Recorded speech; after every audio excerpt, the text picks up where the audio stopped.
setiap manusia harus punya keyakinannya masing-masing, punya sikap. Oke. Walaupun itu tidak sepenuhnya gue setujui, tapi pada saat lo udah punya sikap, menurut gue dia keren. Perjuangkan.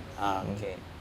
Nah, untuk pembangunan sikap itu tiap orang kan tahapannya beda-beda nih. Beda. Kalau sendiri gimana, Ton? Bokap ngomong kayak gini, gue nggak peduli lo jadi tukang sampah ya, ingat itu, tapi jadi tukang sampah yang terbaik. Wow, Sih. Itu kena nempel. banget, nempel. Dan gue nggak peduli lo jadi penjahat ya, tapi jadilah penjahat yang paling keren. Makanya kayak sekarang kalau gue jadi seorang pengajar, lu jangan nanggung-nanggung. Lu motet jangan nanggung-nanggung. Oke. Jadi yang terbaik. Bukan terbaik menurut orang lain, Tapi be the menurut versi best kita ya. version of you. Di sini aturannya bagaimana? Terus prinsipalnya ngomong kayak gini. Rampa, there are no rules, but there are consequences.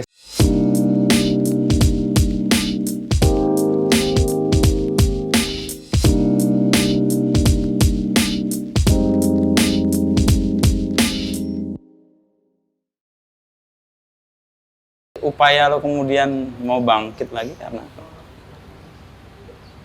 Gue mau bangkit karena anjing ternyata gue itu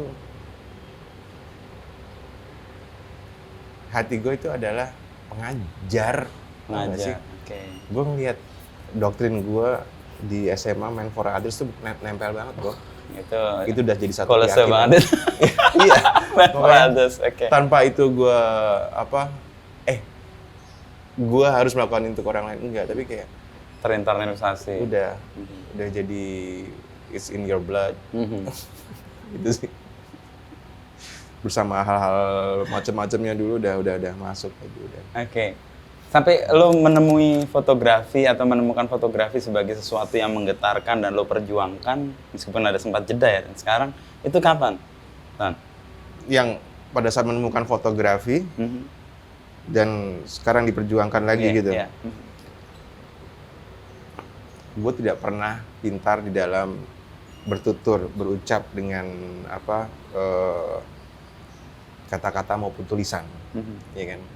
Di saat, ya mungkin semua orang udah tahu ya, saat semua orang belajar les matematika, gue belajar bahasa Indonesia.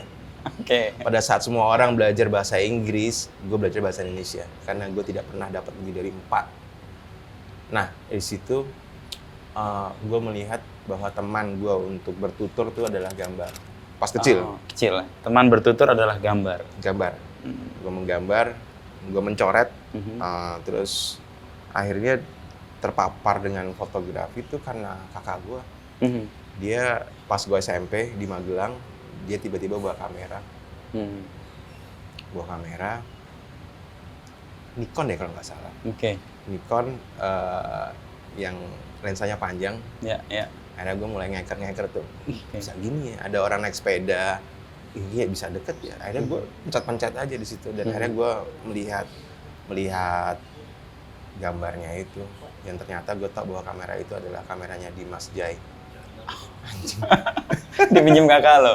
Atau lagi dipakai kakak lo? Iya, dipinjam kakak gue, dipinjemin ke dia dan akhirnya pas setiap kali gue ketemu si Dimas, anjing niat nih gara-gara kamera apa? Iya, ya itu sih. Oke, itu awal-awal kan Awal. SMP gitu ya? SMP. Dan akhirnya gue SMA ekstrakurikuler Di De Brito? di De Brito. Ekstrakurikulernya fotografi? Fotografi. Nah di situ, terus pas gue mau kuliah, gue daftar dong seperti anak-anak lain. Kuliah negeri kayak gitu. Bokap gue, lu mau kemana nih anjing gitu kan. Lo nggak bakal keterima kayak gitu kan. Bokap itu? Bokap, lo nggak bakal keterima. Terus gue kaget kenapa.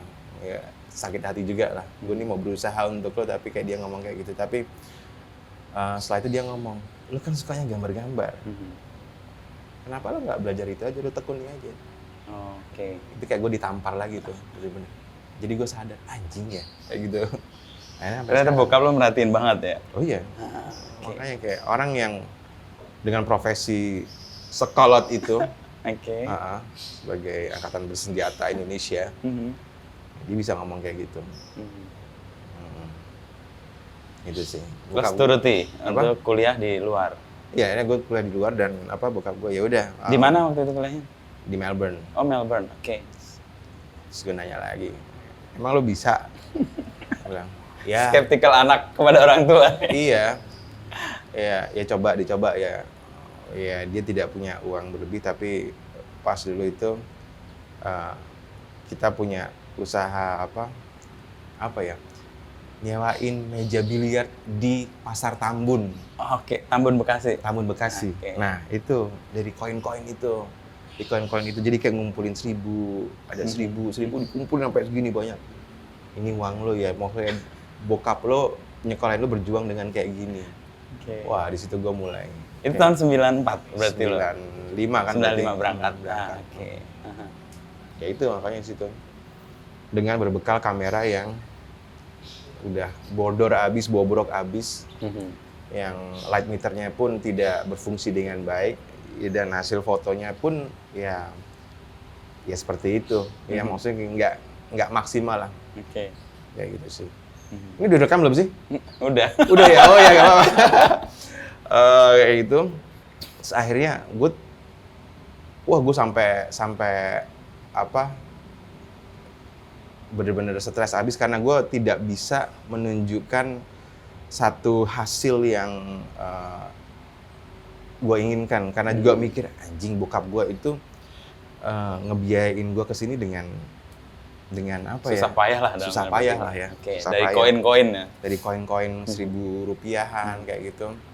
Dan akhirnya kayak ya itu gue marah, dan akhirnya di situ gue mulai foto gue keluarin semua, gue coret-coret, gue injek-injek semuanya, dan akhirnya pokoknya gue rusak. Pas gue lihat foto gue hasilnya, anjing kok keren ya. Ini aja gue kumpulin deh. Akhirnya gue mulai bereksplorasi dengan medium itu, dengan ya udah kayak gue coba ngeluarin emosi gue aja, dan akhirnya di situ karya gue bisa dapat grant. Oke. Ketika kuliah itu? Pas kuliah. Dan akhirnya gue beliin kamera. Yang proper? Yang proper. Akhirnya bisa mulai motret dengan proper, kayak gitu. Oke. Kayak gitu ceritanya. Itu tahun keberapa kuliah? 2? Tahun kedua. Tapi kan lu nggak selesai karena krisis ya waktu itu? Karena ada krisis gimana tuh moneter. ceritanya? Semua orang tahu ya, the krisis moneter. Dar-der-dor. Ya. Dolar melonjak. Dolar dari 2.900 sampai 15.000, ingat kan lo? 15.000. Iya. Iya, bener. Itu 5 kali lipat, anjrit. Ya kan, yang perhitungan tadi kayak gimana? Oke, bisa nih.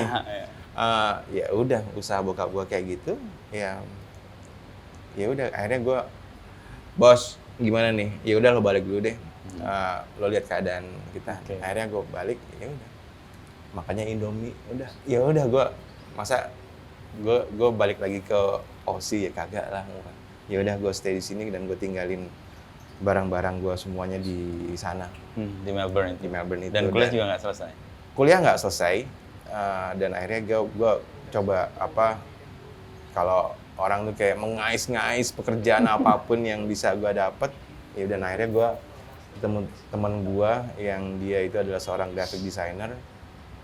Ya udah, gue ngikut dia terus aja. Gue ngikut dia terus. Awal-awal tuh. Awal-awal. Dan akhirnya ya bisa pokoknya bantu-bantu. Yang penting gerak. Oke. Yang penting tetap berkarya. Itu aja. Makanya ya tetap bisa survive. Survive ya bukan nabung, tapi survive aja. Dengan gaji dulu 500.000. Oke.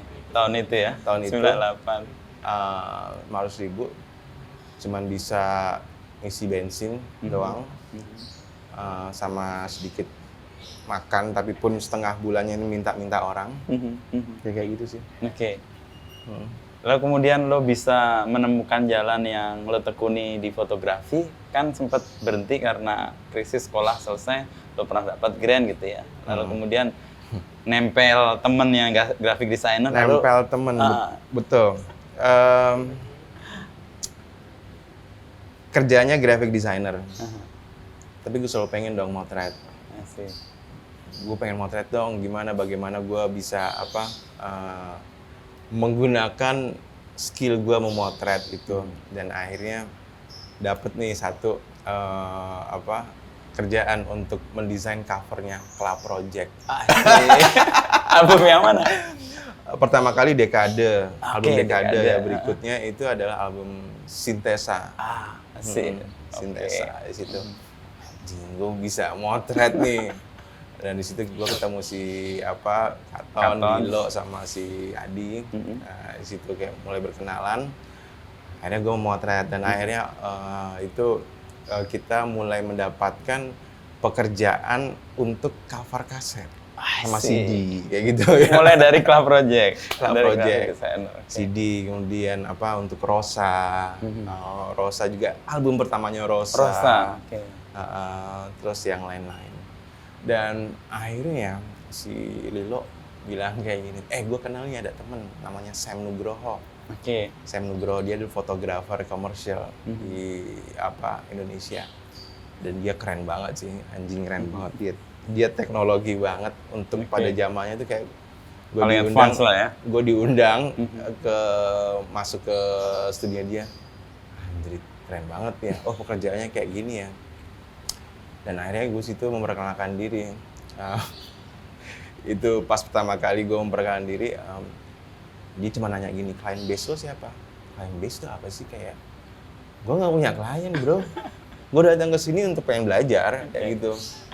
Ditanya Sam Nugroho itu. Ditanya Sam Nugroho. Oh kayak gitu. Lo belajar di mana? Gue belajar di Australia tapi belum selesai juga kayak gitu. Gue pengen belajar. Oke. Gue dengan berpakaian rapi semua macam-macam. Dia tiba-tiba bilang kayak gini, bawa tai kucing sih di sini. Tai kucing apa kayak gitu? Gue lihat kayak gitu, gue inget banget tuh. Tai kucing. Pas gitu kemudian mana itu? Nggak ada Sam. Itu pas gue ngeliat Sepatu lo. anjing. Nah dia, iya, gue ternyata nginjek tai kucingnya Dan dia. masuk ke studio. Masuk studio. Anjir itu malu banget gue pertama kali. Ya, itu pertama kali gue di situ dan akhirnya gue terpapar akan industri fotografi seperti apa. Itu 2006.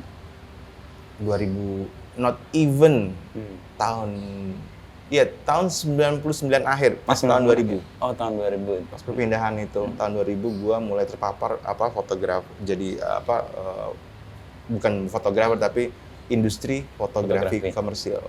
Gitu.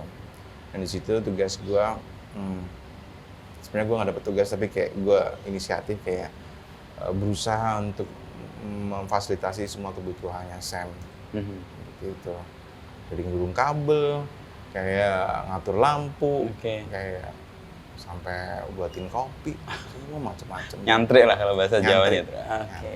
Berguru di situ ya. Oke. Lalu kemudian bertahap untuk kemudian lo bisa jalan sendiri kapan tuh? tahun 2005 2005. 2000 dari tahun 2000 kemudian tahun 2003 udah mulai resah kayaknya gue pengen berkembang punya visi sendiri dan gue tahun 2004 gue minta izin Sam boleh nggak gue keluar dia cuma nanya gue kayak gini kasih tahuin gue sebelum lo keluar nih ya kasih tahuin gue kenapa orang harus memilih lo sebagai seorang fotografer. Gue udah mau berucap, tapi itu sangat murah kan. Oke, karena gue bisa motret yang bagus. Ya semua orang juga bisa motret bagus. Dan bisa klaim juga. Iya kan? Anjing gimana ya kayak gitu. Akhirnya gue diem selama 1 tahun tuh mikir. Untuk menemukan jawaban. Menemukan jawabannya. Oke. Dan akhirnya setahun itu gue kayak bener-bener bingung. Mau ngomong seperti apa dan akhirnya gue dapat jawabannya di tahun sebelum 2005 ya. Beberapa bulan itu gue udah nemuin jawabannya. Sam, gue udah nemuin jawabannya. Oke. Gue akan ngumpulin banyak orang di studio gue. Ya udah di studio kita aja nggak apa-apa. Di challenge lagi. Challenge lagi, gue bilang. Enggak, Sam. Gue nggak akan ngumpulin 20 orang aja. Gue akan ngumpulin ribuan orang. Gue ngomong kayak gitu. Lo mau ngapain? Gue mau ngejalanin sebuah grup studies di mana di situ gue bisa berkembang bersama mereka. Gitu. Beneran, iya. Gue mau bener-bener pengen melakukan itu dan akhirnya ya udah, I let you go. Oke. Karena gue bilang kalau gue melakukan ini di studio lo nggak bakal nggak ketampung. Ya, akhirnya gue cabut dan terusannya adalah kenapa kok menjadi kayak ngumpulin banyak orang itu menjadi penting untuk gue. Karena gue akan menjadi seorang fotografer yang terbuka akan what's going on di sekitar gue. Karena semua itu adalah informasi yang benar-benar gue cherish, benar-benar gue syukuri pastinya ya, dan itu bisa gue olah menjadi satu kekuatan gue di saat sekarang semua orang menjadi seorang fotografer. Ya gue memberanikan diri untuk memberikan semuanya kepada orang-orang yang nggak tahu fotografi menjadi seorang, untuk bisa jadi seorang fotografer. Sih. Itu kayak yang jadi embrio untuk kelas pagi nih. Iya. Yang dan berjalan panjang. Tahun 2006 terwujud. Terwujud. Dimulai dari 3 orang, ada grup studies 3 orang, dan kemudian di tengah-tengah itu di bulan ketiga tambah jadi 11 orang, kemudian 24 orang, dan tahun berikutnya 250 orang mengetuk pintu studio saya untuk ayo belajar. Kayak gitu sih. DNA pengajar lo datang di situ atau menemukan ruangannya? Ya, gue selalu suka untuk berbagi, gitu aja sih. Karena di situ mungkin karena itu ya, karena gue tidak pernah menyelesaikan sekolah itu, jadi kayak kerinduan gue akan belajar. Ini itu. Malah semangat yang nggak mungkin diambil orang yang lulus selesai ya. Iya kan, makanya kayak dari pas gue ngajar, kayak gue dapet sesuatu juga dari mereka. Itu bener sih kalau itu.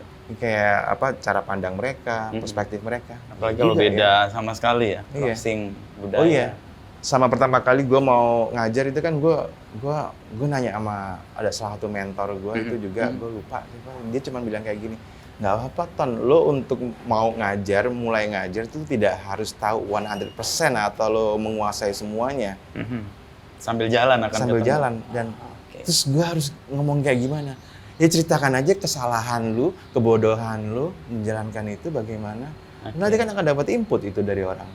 Ya juga ya. Dan akhirnya gue memberanikan diri kayak gitu. Dan itu jalan betul. Betul. Proven ya. Pada saat gue menanya, oke, menurut kalian bagaimana teman-teman? Lu pikir gue tahu?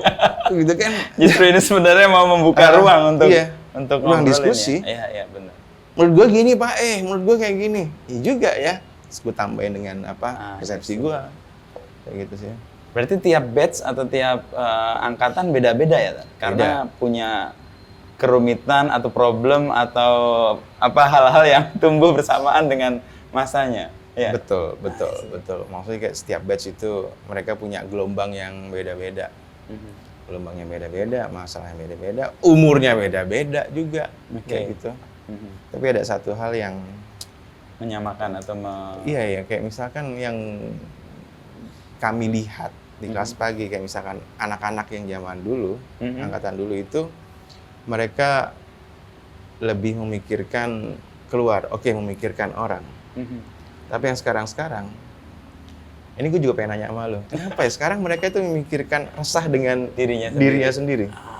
Apakah karena mereka terlalu melihat banyak informasi dan mempertanyakan, who am I? Kenapa ya? Ini pertanyaan yang nggak terjawab. Gue juga ngajar, gue di UMN ngajar sejak 2015. Dan persis ketika ngajar, gue udah punya silabusnya, udah punya semua RPKPS lah namanya. Tapi dalam perjalanan gue selalu berubah. Karena tantangan kelas tuh tiap angkatan beda-beda. Dan pertanyaan lo, kenapa kok sekarang anak-anak cenderung lihat ke dalam? Itu pertanyaan gue yang kemarin gue obrolin sama namanya Mas Taufik. Nih Taufik itu Pemret Jakarta Post. Dia punya label untuk cetak piringan hitam. Dia lagi bangun piringan hitam kayak Rhoma Irama, Badai Pasti Berlalu, Gomblo, udah jalan sekarang. Dan ini pertanyaannya persis pertanyaan lo. Kenapa anak-anak sekarang itu cenderung lihat ke dalam? Dan gue belum tahu jawabannya.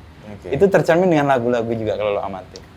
Lagu anak-anak sekarang kan soal mental health, bagaimana mereka berhadapan dengan lingkungan kerja, kehidupan sehari-hari, silker. Beda dengan misalnya, kita tidak mau membandingkan mana yang lebih hebat enggak, tapi keresahan generasi kita kan beda.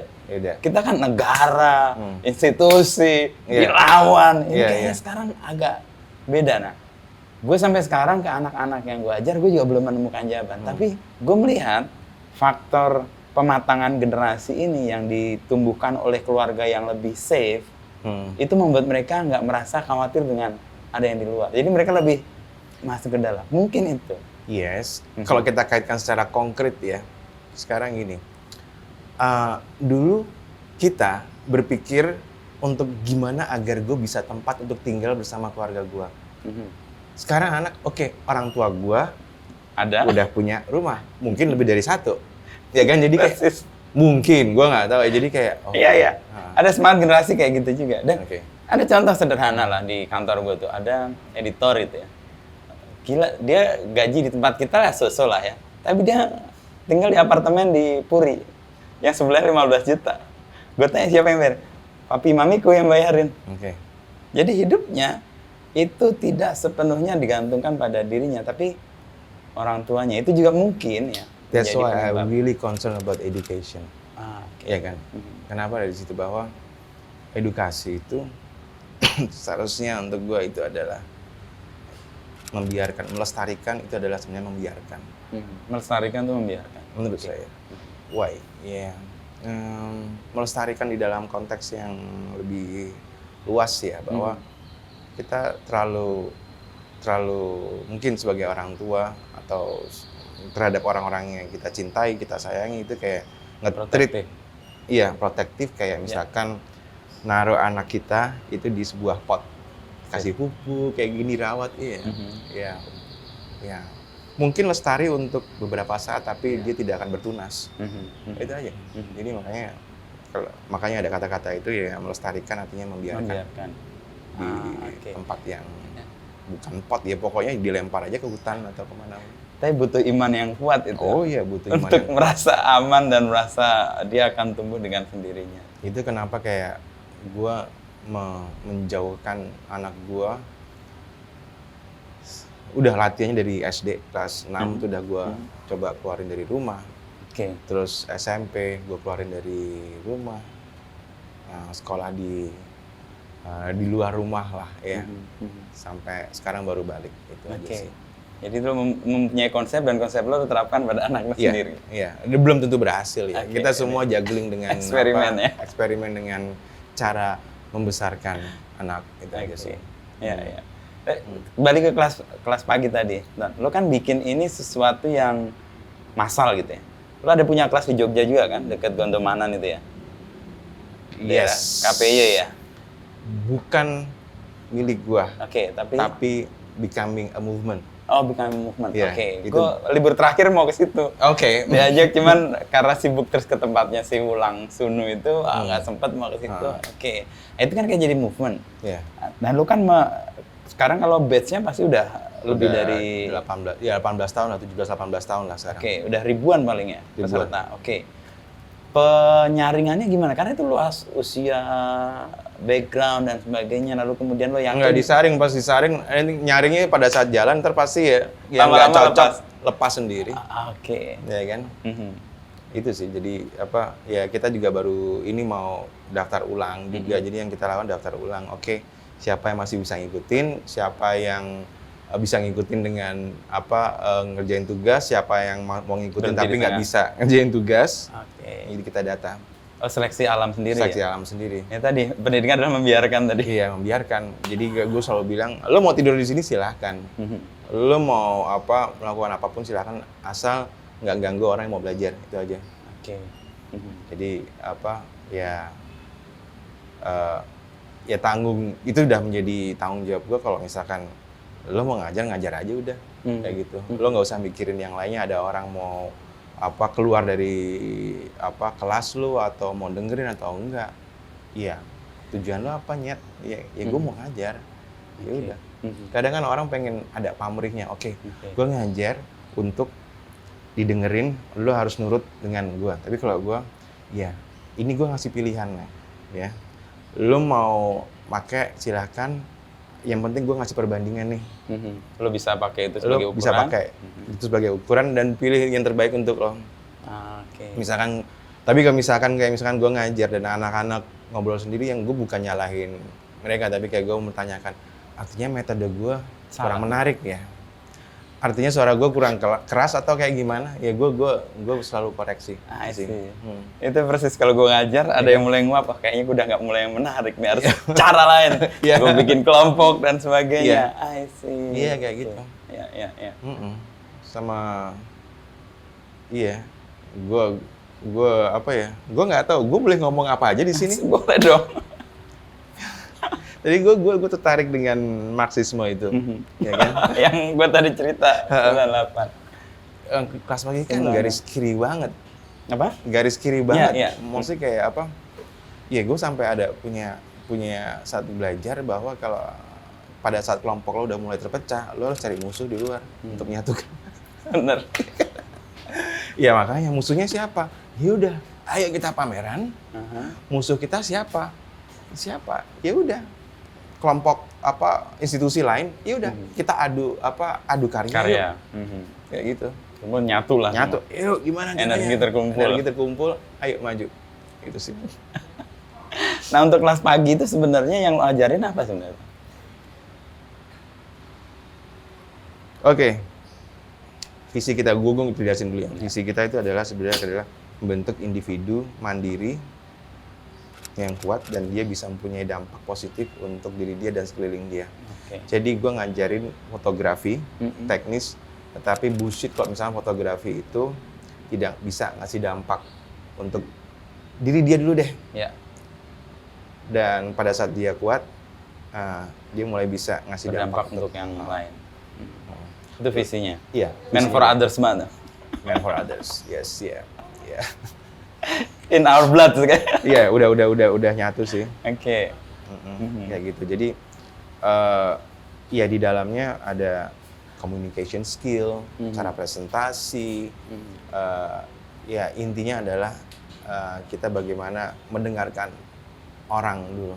Ya kan banyak sekali sekarang, Pak, gimana agar idealisme kita diterima? Bagaimana agar ini punya kita ini bisa diterima? Ya bisa nyet, gue bilang bisa, tapi lu belajar dulu dengerin sama orang dulu kayak gitu loh. Yang udah jalan, yang udah melakukan. Lu kan hidup bukan sendiri kayak gitu, tapi lu belajar dengerin orang dulu, cari irisannya di mana agar lu bisa mengkoneksikan nih. Maksudnya kayak makanya di sini ada pelajaran bagaimana kita harus empati dan moral juga. Untuk jadi keren tuh gampang. Iya. Lo beli Nike aja udah langsung keren gitu kan, tapi jadi orang baik itu benar-benar lo harus benar-benar mengerti banyak hal kayak gitu. Dan yang itu yang membuat iya, prosesnya kayak gitu. Gue kalau ditanyain belajar apa aja, I don't know, tapi kayak benar-benar gue menerapkan kayak hal-hal itu. Misalkan bangun pagi, lo belajar pagi, oke. Gimana lo bisa bertanggung jawab terhadap apa yang lo senengin. Gue bilang ke mereka, gue yakin di sini hanya cuman 2% orang yang nurutin nasihat orang tua ya. Lo semua pada badung-badung semua, nggak nurutin nasihat orang tua. Lo pengen motret, lo pengen beridealisme, tapi ya udah, lo tunjukin bahwa lo di sini bisa. Lo jungkir balik lah di sini, lo tunjukin bahwa lo bisa. Itu aja. Konsekuen dong. Itu aja sih. Oke. Dan pilihan pagi itu kenapa? Sebelum kita semua kerja dan sekolah. Karena itu free. Gue nggak dibayar, sorry. Gue memang bener kayak once you start you cannot stop, terus aja. Sampai kemarin ada mentor yang bilang, Pak gila gue pengen nangis ngelihat karya anak-anak kayak gini. Lo sekarang ngerti kan kenapa gue nggak bisa berhenti. Gue bilang kayak gitu. Ada pemberian atau anugerah lain di luar lain yang sifatnya material ya? Iya kayak gitu. Dan iya mungkin lo nanti gue bisa tunjukin lo kayak apa. Ini pas kemarin tuh pengumpulan terakhir anak-anak pameran.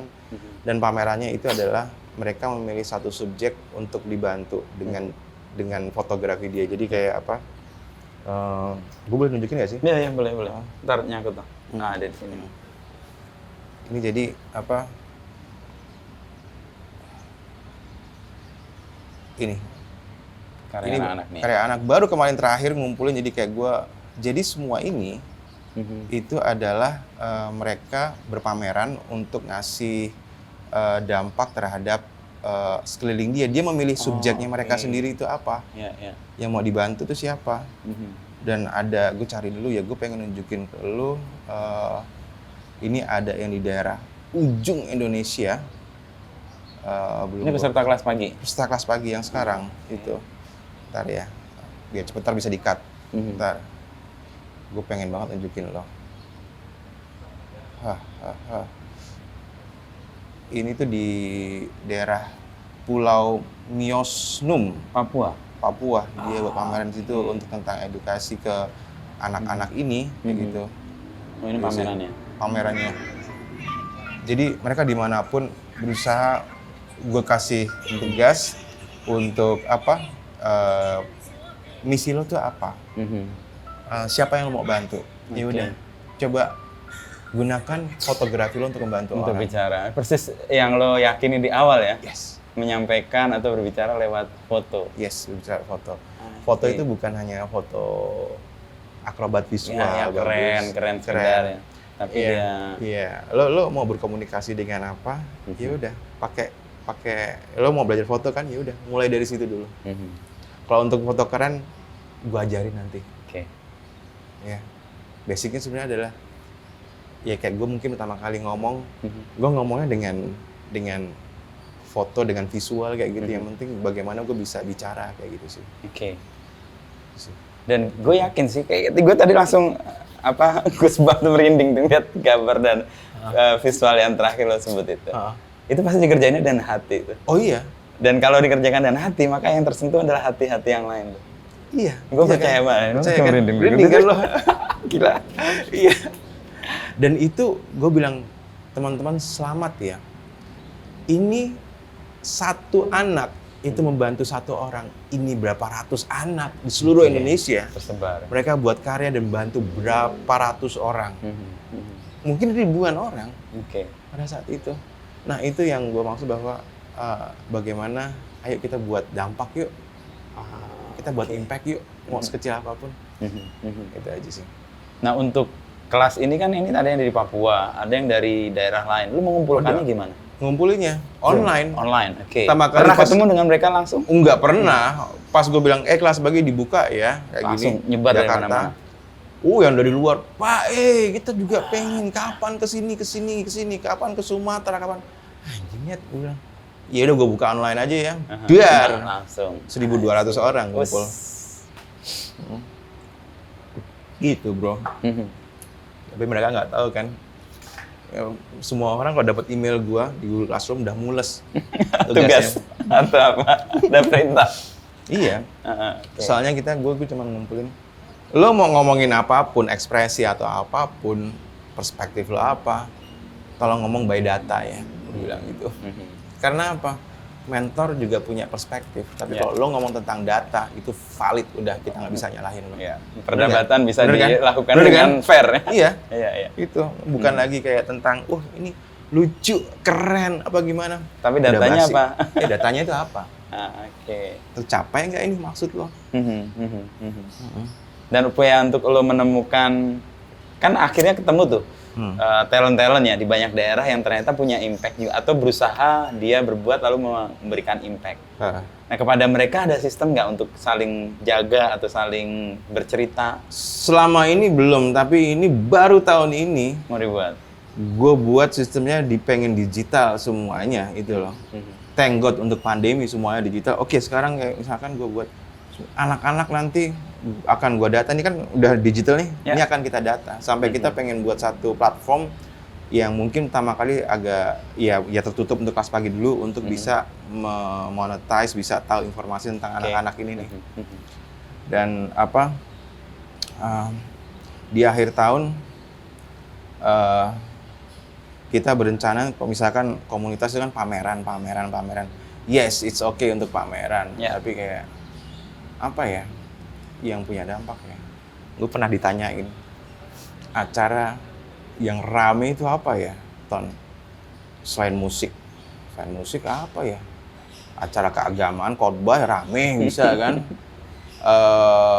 Acara olahraga bisa. Rame. Oh ya ada satu lagi bro, apa? Job fair gue bilangnya. Gitu. Oh, job fair. Kita pengen buat job fair. Mhm, mhm. Nanti mempertemukan industri kreatif Oke. dengan apa? Talent-talentnya. Talent-talentnya. Gitu. Oke. Kita udah punya data kan. Oh ini orang di daerah sini bagus ini. Ya, ya. Kebutuhan lo apa? Bisa Ya di-solve kan oleh gitu. mereka. Iya. Abis ini gue akan jalan nih kebutuhan mereka tuh apa sih industri ini? Jadi kayak jembatan ya? Jembatan. Di antara industri sama talent-talent yang lo Yes. latih di kelas itu atau Yes, diajarin. jembatan itu. itu. I see. Makanya sekarang banyak sekali teman-teman gue di industri, dia keren bro, tapi anjing ketahanannya kurang kayaknya, problem solvingnya kurang. Oke. Banyak yang kayak gitu, maksudnya kayak mereka menerima orang-orang yang mungkin nggak tahu track recordnya seperti apa. Kalau kita lihat di Instagram kan, keren ya, ya. foto artis sudah keren, oh ini foto gini keren. Tapi mereka nggak tahu nih problem solving dia, cara dia Oke. ada masalah itu gimana. Ngadapinnya gimana? Nah, kelas pagi itu salah satu memberi Iya, kecakapan untuk dia Yes. mengatasi itu. Secara demografi tersebar di seluruh Indonesia. tersebar. Ya, Makassar banyak, Oke. Sumatera banyak, Kalimantan, di Bali banyak juga, Mhm. kayak gitu. Di Flores ada, Udah kayak ya. wire services nanti. Ya. Di Foto. Papua juga aja. Pulau Numfor itu tadi. Nomor ya, yang tadi. Di Sangihe, Sangihe, yang deket Filipina juga lebih ujung lagi ke ada. atas lagi ya, ke utara lagi. Oke. Nah dengan semua ini, lo kan tadi pengen, gue tuh pendidikan adalah membiarkan. Dan proses membiarkannya ternyata terjadi kan. Ya. Anak-anak dari segala tempat itu kemudian menemukan persoalan dan Ya. menemukan apa ya istilahnya impact atau dampak yang mereka bisa lakukan. Nah untuk mengontrol itu perlu nggak? Karena bisa jadi lo disalahgunakan atau dimanfaatkan atau Oh, perlu. Ini Iya. gue langsung terdiam. Kayak gue baru mikirin nih. Karena kayak misalnya ada, Pak gue bagi logonya boleh apa enggak? nah model-model kayak gitu. Nyet, gue kagak tahu nih lo mau ngomongin apa kayak gitu. Ntar ya, akhirnya mereka nyomot logo yang di internet langsung sial. Dan akhirnya kita kita mulai Care, mulai mulai haki. haki. Kita udah langsung I see. daftar tuh dan udah jadi. Oke. Udah jadi haki. Itu kita udah barusan jadi. Kayak gitu ternyata udah gue sadar, oh ini udah jadi pergerakan ya. Kok ini sudah segede ini ya? Kayak misalkan kita harus mulai mengolah ini, memanage ini dengan baik. Tapi masalahnya kita nggak pernah punya uang. Belum punya uang. Tapi maka dari situ kayak kita punya semangat untuk memanage ini dan juga mencari kekuatan dari hal-hal yang lain. Monetizing-nya ya? Monetizing-nya. I see. Ntar gue pengen belajar dari lo. Secara konten kan ada nih, model kontennya kan clear. Lo ngajar, ada anak dari seluruh Indonesia tersebar, terus sekarang lo mulai care dengan IP lah, dalam tanda petik ya, atau haki tadi. Tapi model bisnisnya kayak gimana nih? Karena kan beberapa kan memang udah bisa nih jalan sendiri-sendiri, tapi kan sebagai yang menginisiasi, lo kan punya peran di situ. Tadi gue tanya makanya ngontrolnya itu gimana? Karena kan orang bisa aja pakai, wah gue kelas pagi ini dan sebagainya. Kalau sebagai movement mungkin syah itu ya, bisa jalan. Tapi kan ini nggak sekedar akan jadi movement harusnya. Iya, itu mulai dari situ kayak, iya ini kayak gue baru berusaha memetakan hal yang kritikal yang mana ini, yang bisa dimanfaatkan. Apalagi ini tentang suara manusia yang ribuan manusia itu tuh yang nanti ya gue harus mapping dulu nih bro. Kayak misalkan ada juga kayak ada orang yang sesimpel jualan merch deh. Tapi atas nama kelas pagi dia cari duit mengambil keuntungan yang tidak wajar dengan cara yang memaksa. Itu kayak misalkan ada juga terus telepon gua, Pak ini kelas pagi loh. Bukan. Bro. Kayak gitu. Tolong di-cut, akhirnya kita buat pengumuman. Tapi kayak hal kayak gini yang mungkin harus kita mulai sadari ya di pagari. Ya. Karena udah membesar dan impact-nya udah kerasa kan. Artinya powerful banget brand-nya atau namanya kan. IP-nya sebagai sebuah produk yang kemudian dipakai untuk hal-hal yang lain. Gitu. Betul itu. Makanya itu yang jeleknya gue nggak pernah sadar dan nggak pernah. Iya ternyata ya kayak kadang gue masih menjalankan ini seolah-olah itu kayak pertama kali jalan ya semangat kebersamaan atau macam-macam gitu, tapi iya ya. Kayak sampai kemarin yang baru sekarang ini kita baru ada iuran Oke, untuk peserta. untuk peserta. Mhm. Dan iuran itu untuk mereka sendiri bukan untuk gua. Mhm. Sebulan dengan kelas kayak misalkan ada 16 kelas Oke, 16 dengan pertemuan. praktek macam-macam dengan mentor yang luar biasa kerennya, mereka cuman bayarin 64.000 doang. Asik. Cuma untuk bayar listrik, langganan Zoom, Oke. sama ngasih makan orang-orang yang mengoperate itu. Iya, iya. Mentor dikasih uang pengganti transport. Sementara gitu. profesionalismenya nggak dihitung lah ya. Iya. Nggak dihargai. Makanya itu kan, maka gue mulai memberanikan. Mhm. Iya kan, Nyat, ini kan komunitas ya, ini bareng-bareng, masa gue terus yang keluar. Oke. Itu makanya kayak gue mulai memberanikan diri, tapi secara jujur juga bertanggung jawab. Ini loh, gue pakai ya Mhm. untuk ini.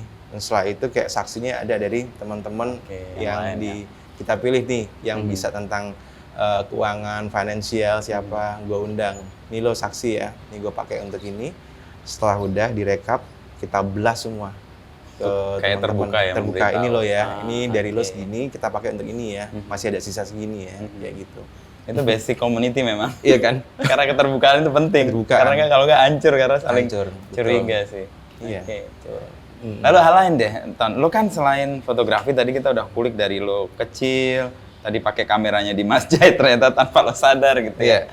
Lalu kemudian lo sampai pada titik, oh gue berbicara lewat foto, lewat gambar. Akhirnya itu jadi semangat lo. Dan kemudian di kelas pagi pun lo ngerasa Man for Others-nya keluar tuh. Misi dari kelas ini adalah lo berdampak untuk lo sendiri dan orang-orang lain. Dan ada kegemaran lain kan, lo masak segala macam tuh gimana ceritanya? Wih, masak bro, gila. Ini kita di tempat yang paling paling Ini udah pakai tempat gua serving orang makan ini. Untungnya belum ada yang datang. Ah, iya. Jadi kenapa gua masak? Satu, gua suka makan ya. tadinya. Gue juga suka. Gua suka makan kan. Tapi orang produksi tau nggak, makannya kan berantakan Sembarangan. banget ya. Ah, iya, Setiap kali gua produksi kayak gitu, makanannya fast food. Dan akhirnya gue jatuh sakit dan akhirnya gila, gue nggak bisa kayak gini lagi deh. Akhirnya kayak gue tetap pengen makan enak, tetapi gue tahu apa yang gue makan, dan di situ kayak gue mulai Tahu bumbu segala macam. Ah. Ya. Cara metode misalkan, makanya kayak misalkan cara masak gue ada caranya, gue asap, bukan gue goreng tapi kayak semua gue asap kayak Asap, gitu. ya. Nah itu dari situ. Nah along the way dalam perjalanan ternyata hobi gue memasak ini mensupport profesi gue sebagai seorang fotografer atau sebagai seorang pengajar, yang di situ di dalamnya itu syarat akan sebuah diskusi. Oke. Nah, pada saat gue masak, yang terjadi itu adalah apa? Orang kumpul. Ya. Pas orang kumpul, ada diskusi. Ngobrol Diskusi, gitu. ada pertanyaan. Setelah pertanyaan, ada penemuan. Itu yang gue suka sih. Oke. Jadi ini kayak supporting system untuk Support system. ekosistem yang lo bangun sendiri. Yes, tanpa gue rencanakan. Oke. Ya kan? Ya, seperti itu. Dan benar sih, Iya. untuk momen-momen tertentu atau setiap momen rame pasti orang ngumpul makan. Iya kan? Lu ketemu lu dari mana kan? Lu pertama kali kan makan di sini. Iya benar. Iya kan? Gue kenalin daerah ini. Tapi gue kenal lo sebelumnya jauh. Gue tahu lo tuh zaman sama klub 80s lo bikin Iya. video. Lembu tuh sekantor sama gue dulu. Anjir. Oh ya? Sekantor. Sekantor sama lu ya? Di relax.com dulu. Oke. Gue kenal secara personal kan mejanya sebelahan sama gue. Oke. Jadi gue produk konten manager, dia desainer kan. Kalau gue tiap bikin produk konten, gue kontak, Bu bikinin dong ininya, web desainnya dan sebagainya. Nah dia kerja sama teman-temannya. Oke. Tahun 2000 gue mulai kenal sama dia. Habis itu terus deket. Terus kita Kita keluar orang di tua ya. keluar dari kantor itu, terus dia ke kalau nggak salah ke agensi atau Telkomsel atau Agensi, apa. ya. Terus dia sibuk dengan musik itu. Dia bilang, wah ini siapa yang bikin klipnya nih, Anton Ismail. Nah itu mulai agak ngenalin tuh, nyiriin. Oke. Dari situ lah. Iya. Tapi pas lo datang ke sini juga kayak, maaf pas itu gue terlalu masih sibuk kayak. Iya, baru sekarang bisa. Dan lo ngurus sendiri ya sama ini Babi Tong ini? Iya, Bitong. Apa mengasapi. Iya ngasep, ya sekarang pasti udah dilepas lah ya. Iya. Nah, tinggal Artinya kontrol di awal-awal lagi. ketika ini Di awal-awal itu karena pandemi bro. Mhm. Awal pandemi, apa ya? Pandemi siapa sih yang nggak susah? Anjrit itu kayak gue gimana? Ya nggak susah banyak. Banyak sih. Yang digital itu ya. Banyak ya nggak susah. Ya dapat tapi, untung banyak tapi dia ngaku nggak dapat untung. Iya. Tapi ya gue part of yang Iya. the other side kayak Oke. gitu. Gimana gue bisa survive ya dari ini? Sama. Dari babi tong itu, gue buat satu resep gimana nanti itu gue bisa nggak mem-PHK orang satu aja udah itu. Itu misi awalnya. Misi awalnya udah. Di dapur gue udah motongin daging, gimana cari caranya. Setelah misalkan 3 bulan sampai diingetin sama finance gue, Pak, ini lo ngabisin daging udah sekian ya, siap Yul. Gua Itu bilang masih kayak gitu. riset itu ceritanya. Masih riset dan akhirnya ada satu orang, kan gue pas itu riset terus ada satu resep itu gue kasih semua orang dan dia nggak, orang-orang itu gue taunya Ngetes. ini this is the right resepi itu kayak gini. Pas dicoba loh. Itu benar. Itu, ya udah bener. Nggak ada ucapan, nggak ada apa. Oke, ini. langsung Nah, proof. langsung gue masukin status di WA. Dar. Blast. Udah blast. Mulai ada orang. Oke. 1, 2, 3 gitu sih. Ya udah sampai sekarang. Tapi kemampuan lo masak itu natural tuh, belajar khusus atau enggak? Fotografi is about balance. Oke. Masakan is about balance juga. But sometimes dalam balance lo harus kasih twist juga. Oke. Sama juga kayak meng-create visual. Dalamnya ada komunikasinya juga. Ya, Oke. itu sama sih. Ya, Sudah kayak ya. misalkan orang belum bisa dikatakan kreatif kalau mereka belum bisa mengaplikasikan pola kreatifnya itu di segala hal. Tempat ya, tempat ruang Iya, yang ruangnya terbuka untuk lebih dia. luas Iya, lagi, iya. bukan hanya buat foto yang keren aja menurut gua sih. Ya, Oke. businessman menurut gua sih yang berhasil dia adalah seorang seniman menurut gua. Ya. Karena dia bagian dari menyeimbangkan banyak hal juga, itu Yes. seni itu. Ngurusin manusia Nggak ada loh. resepnya. Iya kan? Iya kan? Dan itu sangat, Iya. ya sangat apa istilahnya, custom banget itu. Custom banget. Nggak bisa lo diterapkan A di tempat lain bisa jalan. Teori udah ada tapi jalaninnya, gila. Makanya itu sih. Makanya gue adore dengan businessman yang berhasil atau seorang finance yang ternyata itu landasannya bro, finance. Seniman yang tidak percayakan finance atau kekuatan keuangan tuh. Lupakan. Lupakan lo. Gimana lo mau hidup gitu. Iya. Gitu. Ini aja sih. Gila. Nah ini rumah ini kan jadi 3 lantai ya? Yes. Betul. Bawah itu apa? Bawah itu tempat kopi. Kopi umum. Tadinya studio. Studio. Tempat studio casting gitulah. Oke. Kayaknya tempat kopi aja deh. Gue gak ada landasan bisnis ya. Oke. Kayaknya yang ngopi orangnya lebih banyak deh. Ya udah kasihan benar. kasih tempat. Proven. Nah, Oke. Proven bener-bener. Kok itu ya? Kok bisa menghasilkan ya? Oh ya udah. Studio pindah ke atas. Pindah Oke. ke atas. Selalu ada 2 studio, tapi yang dipakai 1 studio aja sekarang. Oke. Nah lo taruh ini paling atas kenapa? Ya karena kan Dapat fee. dadakan. Tadi Oh, kan belum disiapin. Oke.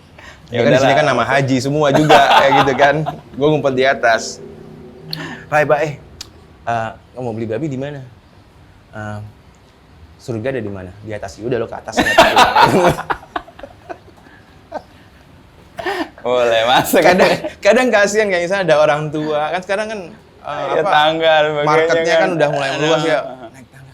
Aduh. Gimana ya? Ya udah. Ya kita siapin di bawah lah. Tempat duduk gitu. Untuk yang nggak mau naik ya, karena kendala sendi ya. Gitu sih bro. Nah, lo kan tadi sempat agak jeda ya, 3 tahunan gitu ya. Dan sekarang mulai lagi sesuatu yang boleh disebut agak serius. Apa yang menggerakkan itu lagi? Bang? Ini gue diem lagi nih ditanyain kayak gini.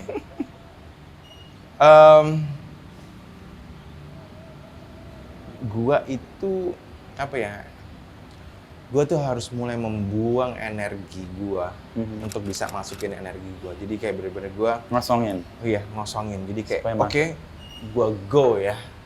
Yang kemarin kan kayak bukan hibernasi, kayak benar saat gue kayak merenungi banyak hal tentang sistem ini, sistem itu, tindakan gue macam-macam dengan segala permasalahan yang ada pada saat itu dan efeknya. Nah, di sini kayak oke, ini saatnya gue go lagi untuk gue ngeluarin energi gue biar energi baru itu masuk gue.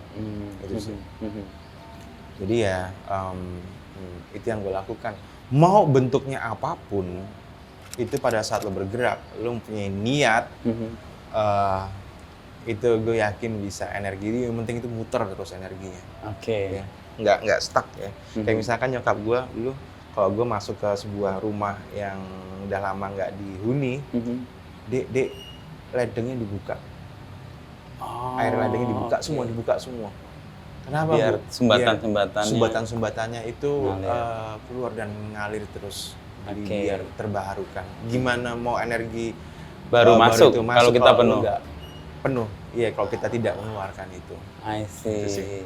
Jadi semangat itu yang sebenarnya mendorong lo untuk kemudian. Iya. Makanya kayak gue pengen ngobrol sama lo banyak setelah ini. Tapi ada resiko kan? Kalau kita mengosongkan diri atau membuat apa yang kita miliki kita lepas, kita akan keisi hal-hal yang nggak kita duga juga. Atau ada saringan khusus. Lo bisa kontrol itu. Ya, sebagai seorang yang dewasa, lo bisa kontrol itu. Which one is good for you, which one is not dengan pengalaman hidup lo. Ya udah, makanya kayak ya kalau ya banyak orang bilang juga, oh lo sekarang liarnya udah beda, Ton. Oke. Yes, ya itu kan persepsi orang ya. Bagaimana dan itu menurut gue sih nggak, ya kontrol kedewasaan itu menurut gue sih penting juga. Teori-teori filsafat besar itu dengan gamblang jeder itu. Dan gue kalau kuliah dia itu kayak anjir, ini kayak pintu dibuka dan gue dapet gitu, dan gue dengerin aja. Sementara kalau gue baca sendiri itu seminggu aja nggak dapet tuh intinya. Tapi orang Magnis, dia tenang, menjelaskan teori-teori. Itu yang gue mendengar kebesaran namanya Romo Magnis itu, tapi I wish gue bisa berhadapan langsung, mendengar langsung dari beliau, gitu sih. Udah sangat sepuh sekarang, tapi ya masih pemikirannya masih runut, ya khas lah. Jerman ya, tertib, disiplin, masih tiap sore jalan. Dan gue dulu pengalaman kocak, gue dulu di STF, setiap sore kan waktu kosong gue pakai main basket di lapangan. Dan gue selalu ingat kalau Romo Magnis lewat berarti jam 5:10. Oke. Karena dia selalu tertib, ya beda setengah menit pasti dia. Keliling di Cempaka Putih itu, kalau gue lagi main basket, Romo Magnis lewat, ini jam 5:10 nih masih. Okay. Udah pasti itu. Sering. Dan dia mau kemana jam 5:10? Dia jalan aja, karena olahraga kan. Lari. Dan dia pendaki gunung yang kuat. Oke. Dan punya kebiasaan untuk jaga kesehatan fisiknya dengan lari, jalan, dan naik gunung. Oke. Itu luar biasa itu. Iya, tapi masih sempet nggak ya ketemu? Masih lah. Masih ya? Masih sempet lah. Tua banget. Back ke sini tadi. Oke. Yang terakhir tadi, bagaimana lo membuat apa yang lo lakukan ini? Tadi kan ada jeda.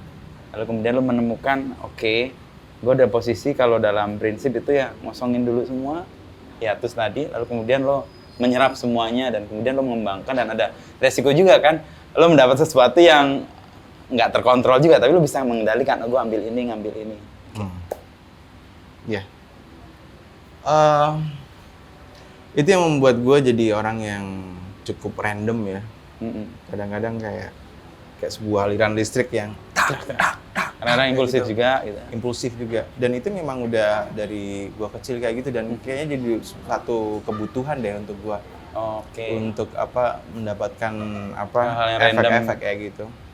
Ya mungkin kalau misalkan lo lihat kayak karya gue pun sangat random ya, karena itu adalah pengaruh dari banyak hal. Malah kalau misalkan itu nggak dikeluarkan, wah itu bahaya.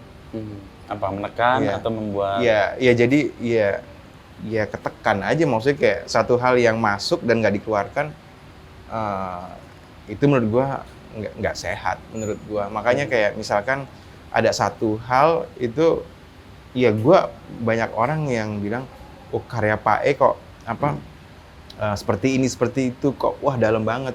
Sebenarnya gue mengeluarkan dengan cara yang sangat gamblang, nggak ada layer. Oke. Ya, mungkin orang udah kayak lo bilang tadi kayak, wah gue nggak segitu pinternya kok. Iya, sama.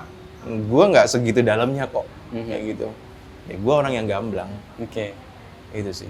Nah, untuk mencegah supaya orang tidak salah menafsirkan apa yang Oh, gue nggak bisa. Nggak Gue bisa. nggak bisa. Ya, itu itu terserah orang ya? Orang menerjemahkan Free, sesuai dengan pengalaman hidup mereka masing-masing. Oke. Ya kan? Meskipun lo ada tujuan tertentu dengan karya Iya. itu, tetap Tapi itu adalah kebebasan. totally hak mereka mau mempersepsikan apapun tentang karya gue atau tentang gue. Iya kan? Ya. Yang tadi semangat lo tadi mendidik atau pembelajaran adalah membiarkan. Membiarkan. Itu juga membiarkan juga orang mana. Makanya Kak, gue senang pada saat gue punya satu lukisan, di situ isinya adalah perlawanan, orang tawuran. Gue selalu kasih tahu anak-anak, lo lihat ini ya. Artinya apa? Keberhasilan gue itu adalah pada saat kalian sudah bisa melawan gue. Jadi jangan jadi diri gue, tapi yakinilah sesuatu. Ya maksudnya kayak lo harus punya keyakinan. Ya, gitu aja sih. Jadi kalau pada saat lo udah bisa ngelawan gue, good. Itu sih. Itu yang kemudian diberikan kesempatan untuk keluar dari studionya si Yes. ya. Ya. Siapa tadi?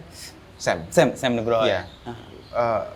Setiap manusia harus punya keyakinannya masing-masing, punya sikap. Oke. Walaupun itu tidak sepenuhnya gue setujui, tapi pada saat lo udah punya sikap, menurut gue dia keren. Perjuangkan. Oke. Nah, untuk pembangunan sikap itu tiap orang kan tahapannya beda-beda nih. Beda. Kalau sendiri gimana, Ton? Menemukan bahwa kayak menemukan tadi visi yang clear banget nih, menjadikan tempat ini untuk impact tidak hanya untuk diri tapi juga untuk lingkungan. Iya. Nah, prinsip-prinsip itu kan dalam perjalanan orang menemukan atau ada yang nyomot, tapi ada yang tumbuh dalam dirinya sendiri. Lalu dalam perjalanan ini dapat dari mana kayak gitu? Perjalanan gue sendiri ini dari orang tua gue. Orang tua. Iya kan, dia nyadarin gue, ngapain lu harus sama kayak orang lain jadi arsitek pada saat lu sebenarnya bukan di situ. Kenapa lu harus melakukan yang orang lakukan dengan sebuah stereotype, harapan orang tua. Jadi yang keren tuh jadi dokter, jadi arsitek dan macam-macam. Ya, lu lihat who you are, lu tuh siapa? Ya gitu kan. Ya, dia pernah bilang kayak gini, Ton. Bokap ngomong kayak gini. Gua nggak peduli lo jadi tukang sampah ya. Ingat itu, tapi jadi tukang sampah yang terbaik. Wow, sih. Itu kena banget, nempel. Dan gua nggak peduli lo jadi penjahat ya. Tapi jadilah penjahat yang paling keren. Nempel di gua. Wih, gila itu, bro. Makanya kayak sekarang kalau gue jadi seorang pengajar, lu jangan nanggung-nanggung. Lu motret jangan nanggung-nanggung. Jadi yang terbaik. Bukan terbaik menurut orang lain, tapi be the menurut best versi kita, ya? version of you. I see. Itu. Oke. Nah, itu kan butuh eksplorasi yang luas ya. Wah, iya. Makanya kayak mungkin dengan bahan bakar itu, wah gue jalan. Jalan ya. Kadang orang kan you never know, orang itu tertrigger oleh apa. Mungkin lo dari tulisan kecil, di sebuah kata, lo melihat orang yang baru ngapain, tapi itu benar-benar terkoneksi sih, kayak gitu sih. Dan kesempatan mengajar itu kayak men-trigger orang-orang dengan caranya ya. Iya. Bisa jadi dia menemukan. Gue setuju, men-trigger. Karena proses edukasi, pendidikan itu sangat lambat. Apa yang diajarin pas SMA di gua, itu baru nempelnya belakangan ya. Anjir, iya ya.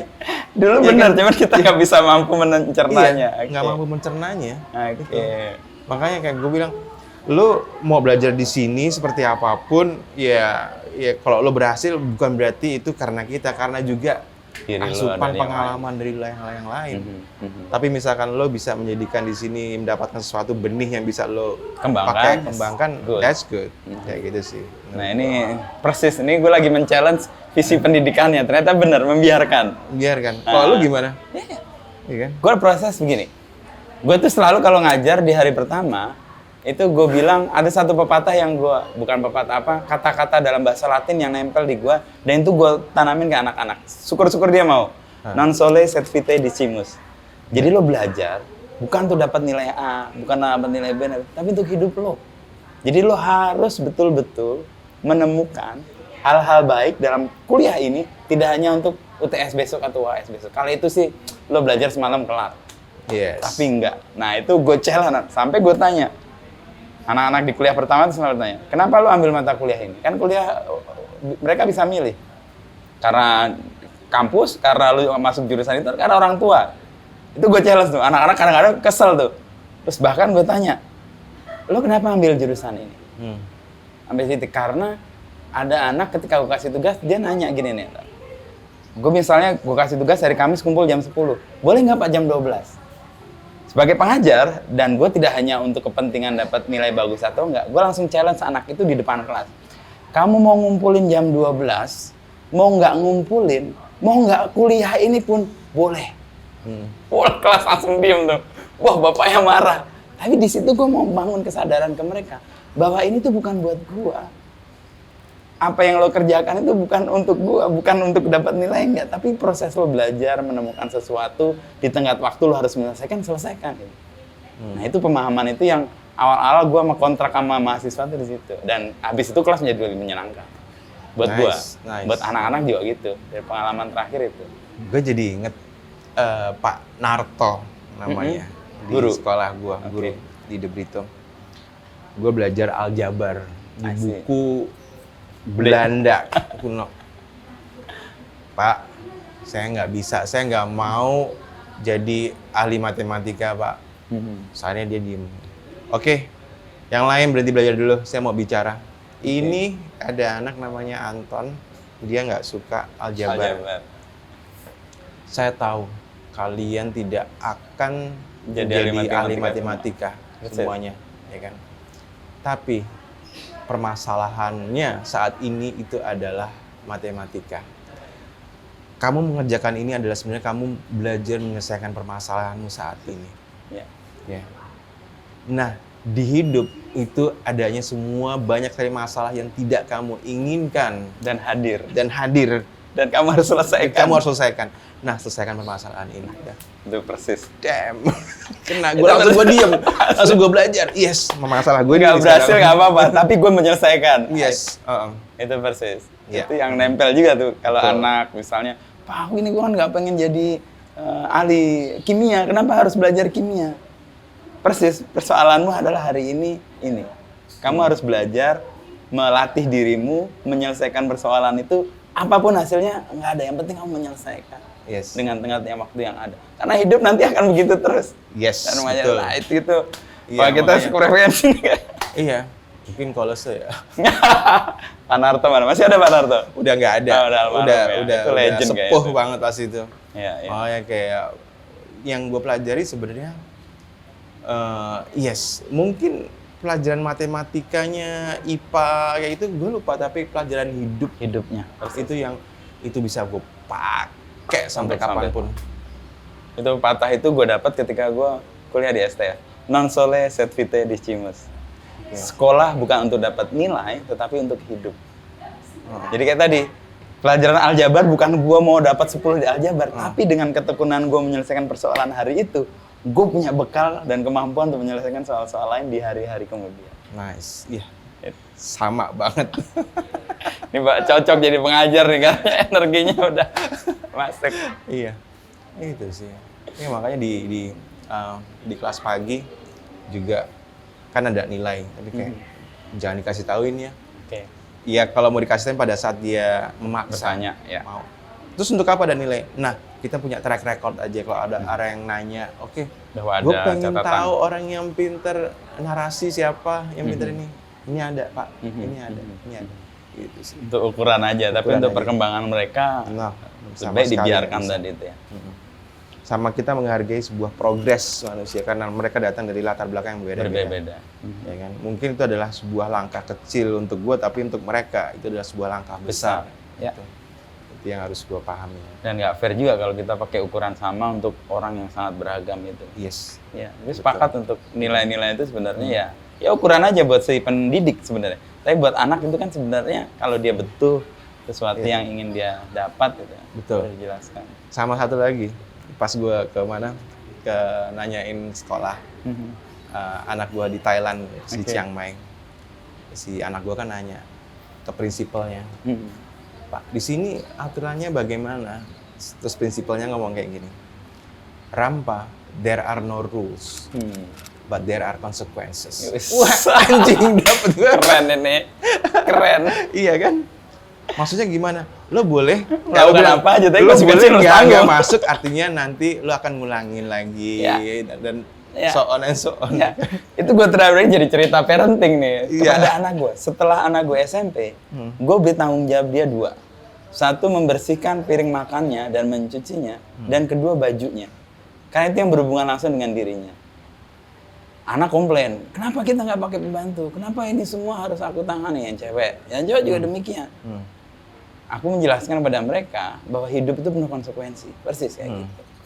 Papa, mama kasih tanggung jawab ke dirimu untuk mengurus dirimu hal-hal yang kamu bisa handle. Mencuci dan sebagainya. Mereka membangkang, 1 kali bajunya habis. Dan aku nggak mau menyucikan, istriku nggak menyucikan, kita nggak ada pembantu di rumah. Dan mereka baju yang sudah dipakai sebelumnya. Kan udah agak kotor dan Iya. sebagainya. Konsekuensinya adalah dikomentarin teman-temannya. Oke. Baju lo kok kotor, lo nggak bau. Nah itu yang triggering untuk membuat mereka lebih tertib. Jadi bukan kita sendiri yang Dihadapkan ke dia ada realita. konsekuensinya. Konsekuensi. Nggak ada aturan betul tadi, tapi konsekuensinya lo harus hadapi. Nah setelah itu mereka menjadi lebih tertib. Ya kadang-kadang malas, biasalah anak-anak yang numpuk seminggu baru dicuci, tapi mereka tetap nyuci. Dan lebih apa ya, lebih mindful untuk pakai baju baru dipakai sekali, dipakai lagi nantilah, nggak tiap. Kalau ada pembantu kan taruh aja, main buang nih. Konsekuensi itu yang sedang gue latihkan ke anak-anak untuk bisa dapat mereka tanggung jawab. Nah itu keren tuh anak lu tadi. There is no rule, but there are consequences. Iya. Itu, wah itu gue pakai itu bener-bener. Iya juga ya, masuk akal. Kalimat yang singkat tapi dalam banget. Tuh. Persis. Pendidikan nggak membatasi tapi membiarkan. Biarkan sekarang. Dan yang membiarkan itu konsekuensinya macam. Tapi konsekuensinya macam-macam. Lo harus tanggung jawab dengan diri lo. Iya, gue tidak membenarkan ini setiap ya keluarga mempunyai apa ya? Cara, kemudian tergantung situasi, kondisinya. Dan kita semua juggling dengan edukasi anak kita. Ya kita belajar sendiri kan. Belajar, kan? Trial and error. Emang ada sekolah untuk membesarkan Jadi orang anak? tua. Ya kagak. Iya kan? Nggak ada sekolahnya. Nanya ke orang tua juga beda, dulu tantangannya beda. Iya. Sekarang beda. Tantangannya beda. Ada apa cerita menarik. Einstein, dia dulu ngajar di mana, gue nggak tahu nama kuliahnya apa. Dia ada asistennya. Asistennya membawa segepok soal untuk murid-muridnya Einstein. Terus asistennya bilangin, loh, Prof, ini kok soalnya sama dengan tahun lalu. Oke. Terus Einstein jawab kayak gini, yes, ini soalnya sama, tapi jawabannya udah berbeda sekarang. Anjing, dapet keren tuh. Jadi sangat terbuka kan? Sangat terbuka, dengan iya. sesuatu yang berubah. Iya, dia sangat terbuka. Dan kalau kita ngomong soal kehidupan, persoalan kehidupan sebenarnya sama aja. Jawabannya beda, karena tantangan zamannya beda. Lo bilang tadi kayak iya udah tantangannya beda, soalnya tuh Oke. sama, iya kan? Lo kayaknya punya semangat yang besar dan ini kayaknya akan tumbuh panjang karena mengajar ini. Kalau dapat passion di sini juga ya. Amin. Dan dia gue selalu dalam saat kapanpun, pas gue baru down, pas baru semangat atau apapun, kok itu selalu hadir ada. Yang Semangat itu ada. menguatkan Iya, lagi. yang udah ngebagi, bicara, ngajarin orang, membimbing orang, bukan aja membimbing orang. Dan dari kata-katanya Ki Hajar Dewantara, gue memilih yang Tutuli Suntulodo. Handani. Untuk Tuhan. Gue tidak akan ada di depan, gue tidak akan Ingmantio Mangunkarso, tapi gue akan Tutuli di Handayani. Tutuli Handayani. Gimana gue di belakang, kawan, majulah ke depan tanpa idolmu, gue tidak akan di sebelahmu, biar lo kuat. Hadapilah Tapi semua kalau lo konsekuensi. jatuh, I will make sure ada orang yang nolongin lo di belakang. Gitu sih. Itu butuh iman yang kuat ya. Iman yang kuat. Itu. Thank you, Ton. Udah sejam nih. Kayaknya udah mulai Sejam ya? ramai nih. Dan Oh, ini iya. membuat Iya. Suasana babi tong menjadi beda nih, banyak ketawa. Biasanya orang makan ya. Makasih banget bro, udah datang, udah bicara. Jadi ya semoga gue bisa belajar banyak dari lo juga. Itu sih. Apaan? Iya beneran, gue abis ini pengen nanya-nanya. Tapi gue menikmati mengajar. Gue jujur menikmati. Gue mendedikasikan seminggu, 1 hari Kamis gue ngajar. Full. Dari jam 8 sampai jam 5. UMN. Universitas Multimedia Nusantara. Persis kayak pengalaman lo. Gua boleh datang nggak? Boleh dong. Boleh ya? Boleh. Iya. Boleh dengan sangat. Gue lagi cari dosen tamu. Kalau lo gue undang jadi dosen tamu boleh? Oh boleh, tapi gue pengen denger lo ngajar dulu. Kayak gue pengen lihat. Boleh lah. Boleh. Gue ngajar 2 kelas. Digital Nice. Content Management. Kalau ini 2 kelas, yang sebelumnya Digital Content Production. Ini Oke. pas dengan studio lo punya. Oke. Nanti lo gue hadirkan sebagai dosen tamu, tapi lo Boleh. magang jadi nonton gue ngajar. Gue magang dulu lihat lo. Oh gini. Oh Asam. anaknya kayak gini. Nah anaknya bengal-bengal banget nih anak-anak sekarang nih. Nah, gue dapat banyak insight ketika ngajar, terutama hal-hal yang menjadi kecemasan anak-anak gitu. Yes. Itu tercermin dalam interaksi, kan kita intens tiap minggu ketemu Soal pertanyaan dengan orang yang dia, sama. bagaimana, Iya. ya kan? Makanya gue ngerasa kadang-kadang ngajar itu bukan gue yang memberi, tapi gue yang dapet. Iya. Exactly. Iya. Wah gila, lu pengajar itu mulia banget. Bullshit bro. Gue Gua yang ngasih diajar. 1, Gua dapat 5. dapat 5, dapat 10. Ya, kalau dalam dapet- konteks untung rugi, tapi kan sebenarnya itu ya nature aja. Iya. Karena kita mengosongkan, lalu orang mengisi. Kalau kita nggak ngosongin kan orang mau masuk susah. Iya, betul. Nah itu banyak istilah-istilah anak-anak sekarang gue tahu dari mereka juga. Iya. Oke. Jadi Oh muda gitu. gini, oh mental health tuh jadi isu. Oke, gini ya. Lo terapkan ke anak lo. Jadi tahu, udah Ya. siap. Nah sekarang anak gue seusia mereka juga kan, udah Iya. 18. Jadi gue bisa, oh kalau anak gue, jadi gue kalau ngajar gue ngetes anak gue. Nanti papa ngomong gini kira-kira seru nggak? Ah itu, Iya. om tuh jangan cari yang lain. Belajar dari anak. Siap-siap nggak didengerin anak-anak dibilang gitu. Sama gue juga suka nanya dia. Mhm. Oke. Belajar deh kita. Oke. Kalau Jawa itu nyusu gudel itu apa namanya? Gudel. Detail apa? Nah, nyusu gudel ya.